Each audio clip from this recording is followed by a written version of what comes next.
It has been a super successful G20 Presidency of India with the New Delhi Declaration. Many are seeing this as historic, and rightly so. You had President of Oman, Sheikh Hasina, Bangladesh Prime Minister, President of Egypt, Mauritius Prime Minister, Prime Minister of Singapore, Netherlands Prime Minister, all of them at Rajghat. Number of these visuals had come in earlier today. And some time from now, a crucial bilateral with the French will begin. Remember, Mr. Macron arrived a little late, much after the ceremonies and the meetings had begun at Bharat Mandapam, and there'll be an important bilateral. What will be the big takeaway of the bilateral? We'll try and connect with the reporters in just a bit. But let me bring in the guests at this hour who are joining us live to give you a sense of how the Delhi Declaration is being seen. Prabhu Dayal is the former diplomat. We have Ambassador Virendra Gupta. We have also Jayant Krishna. He's a senior fellow in US-India policy at the Center for Strategic and International Studies, that is CSIS. Beginning with you, Ambassador Gupta, you know, this alliance, while we look at the corridor, that economic corridor that is being discussed, because it will ensure greater mobility, but also about transforming this entire region. Is this India's answer, or the world's answer, I would say, because about this corridor, it's the US which is talking about. You have President Joe Biden, in fact, tweet about the success of this infrastructure project which has been announced. A timeline perhaps has been worked out as well, as something that will have the Chinese worried. Well, the connectivity is so important to development.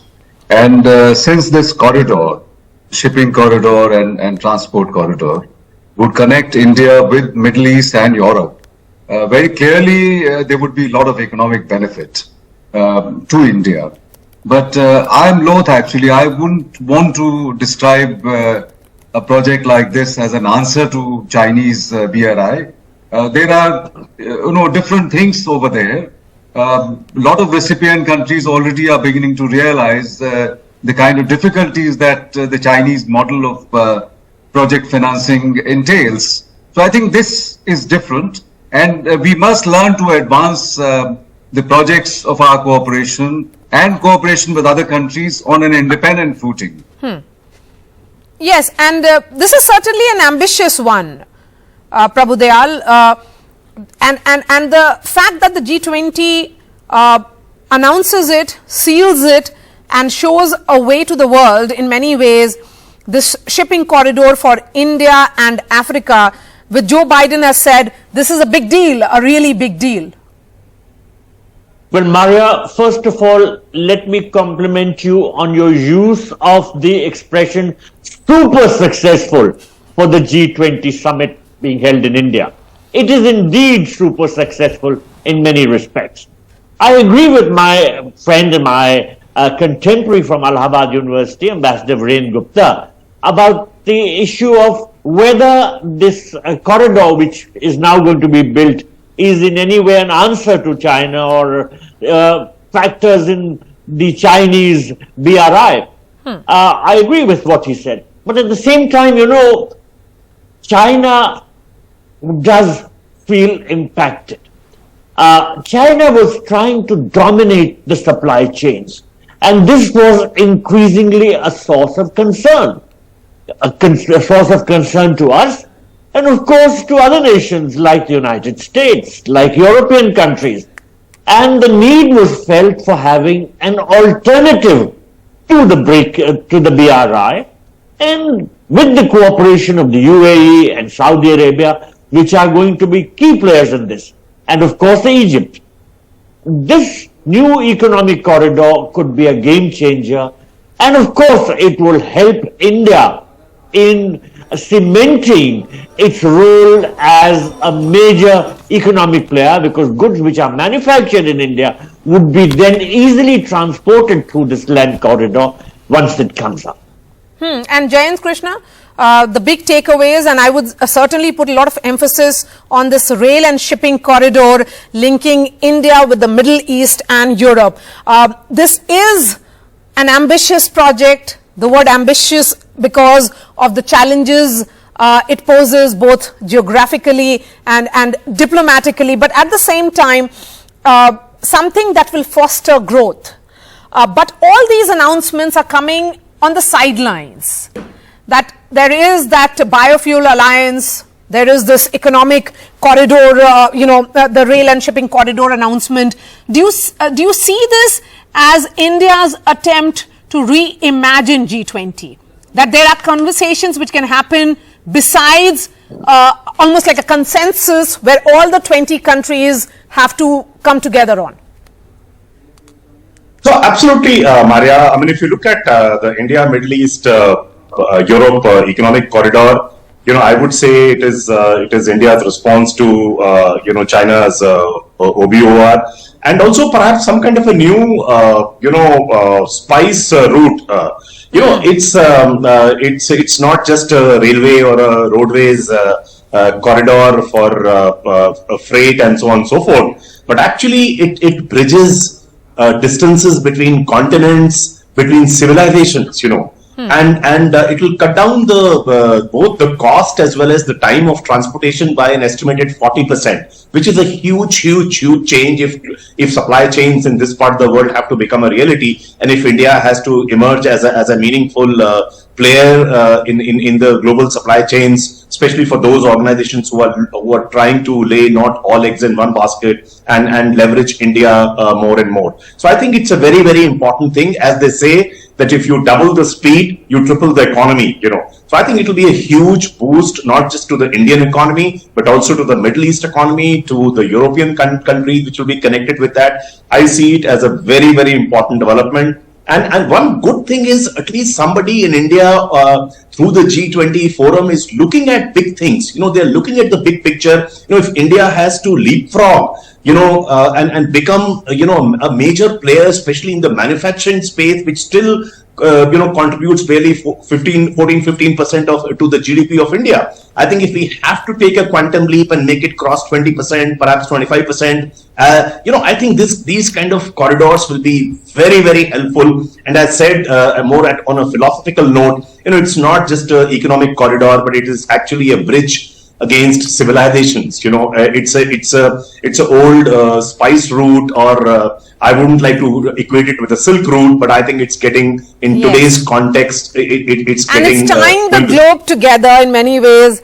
And I agree with you that this is a bridge across continents and also civilizations. Ambassador Virendra Gupta, in terms of the cost of this project and also financing aspect, the White House has not revealed much, although Saudi's Crown Prince Mohammed bin Salman has said that there is a figure of $20 million. And he talked about it during the announcement. It's still unclear that who has committed for this huge sum, $20 billion in fact, from where will this $20 billion come from?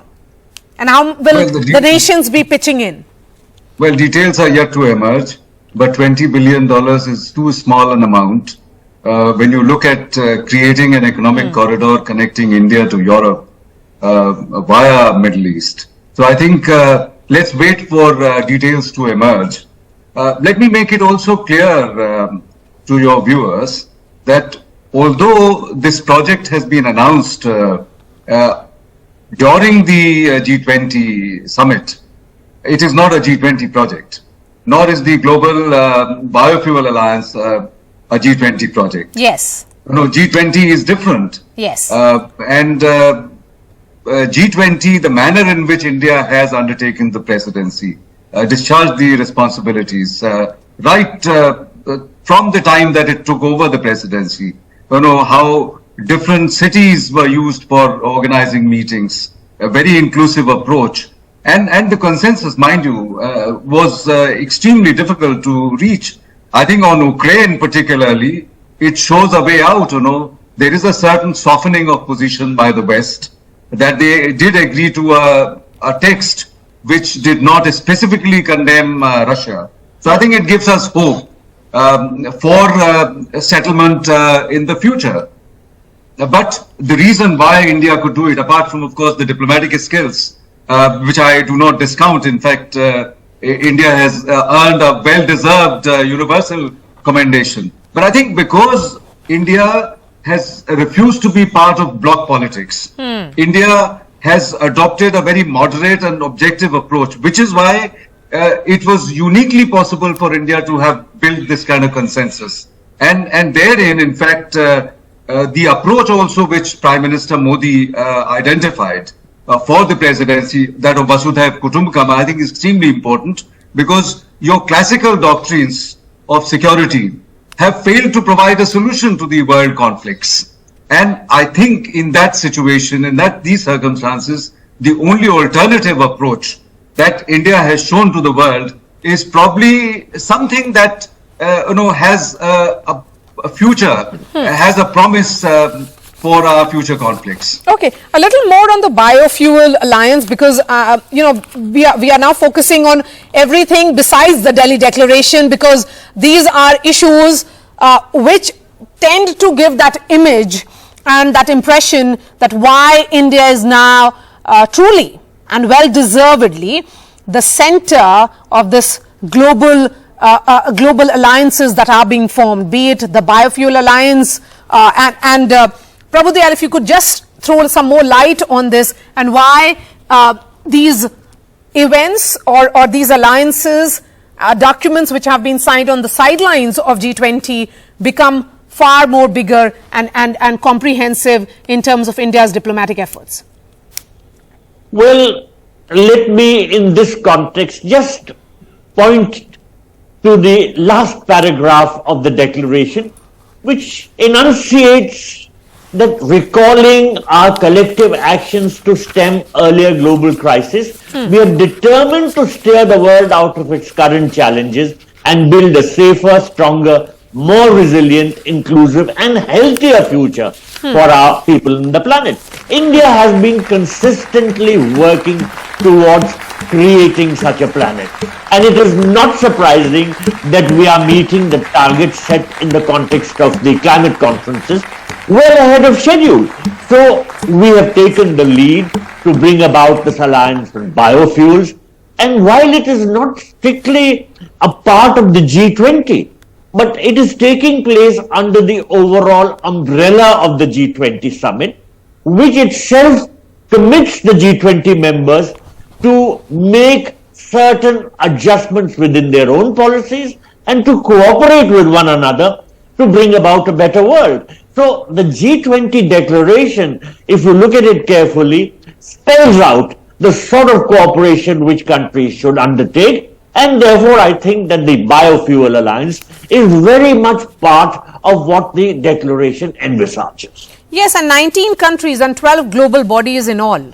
And if we were to break that down further, Prabhu Dayal, it says that there are a number of these countries, 4 among the G20 countries, while 8 are neither G20 members nor invitees. And you also have multiple institutions, 12 in all, which have been convinced to join this alliance. So, when we look at the efforts that have happened, the biofuel alliance is very much a very futuristic alliance, understanding fully well the climatic challenges. Well, you're right in saying that there are only 4 G20 members, but India has been working towards an inclusive framework. India has been wanting the G20 to look outwards and not inwards. And that is why you will notice that a number of countries were invited as guest members. You would also notice that the African Union was included, something that India had been championing. And India's cry all along has been for more inclusive growth. And that is why there are lots of countries which are non-G20 members, which are part of the alliance on biofuels. So I think the message which India is sending out is that G20 should not restrict its thinking to its own members only, but should look outwards and be more inclusive. Yes, and that G20 can look at issues which are more about future people of the world rather than looking at issues which divides nations and divide our future. So thank you so much for your time, Ambassador Prabhu Dayal, Virendra Gupta, Jayant Krishna.